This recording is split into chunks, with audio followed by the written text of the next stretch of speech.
Sen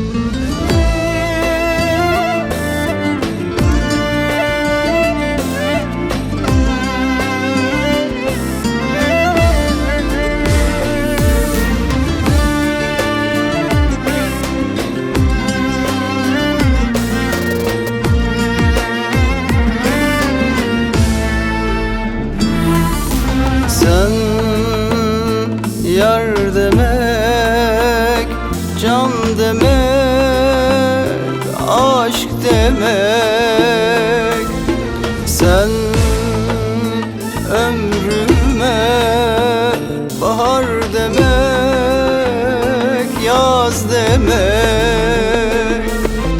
Ben yaralı, kışı bitmez hazan demek. Kanadım kırılır, yokluğun ölüm demek. Ben yaralı, kışı bitmez hazan demek. Kanadım kırılır, yokluğun ölüm demek.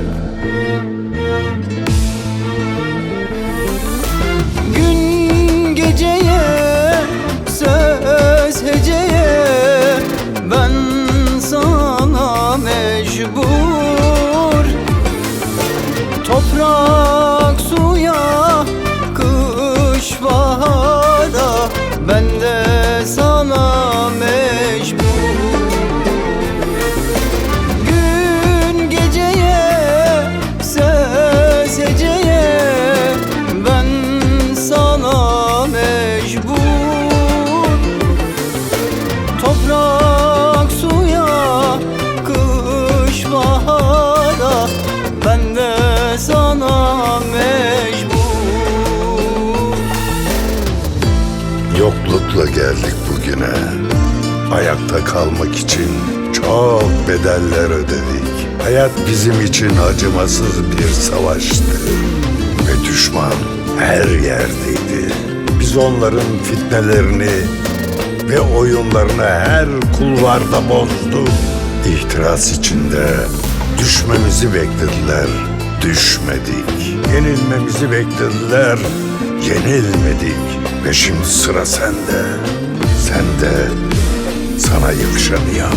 Safını belli et.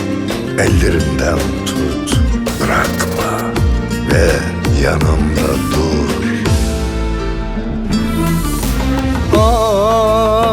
Aş dur dinle, dur gitme sen benden. Ayrılık çok acı, taşıyamaz bu beden. Ben yaralı, kışı bitmez hazan demek. Kanadım kırılır, yokluğun ölüm demek. Ben yaralı, kışı bitmez hazan demek. Kanadım kırılır, yokluğun ölüm demek.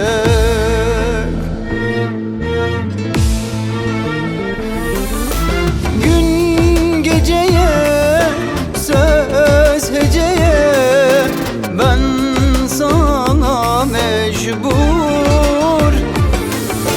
Toprak suya, kış bahara, ben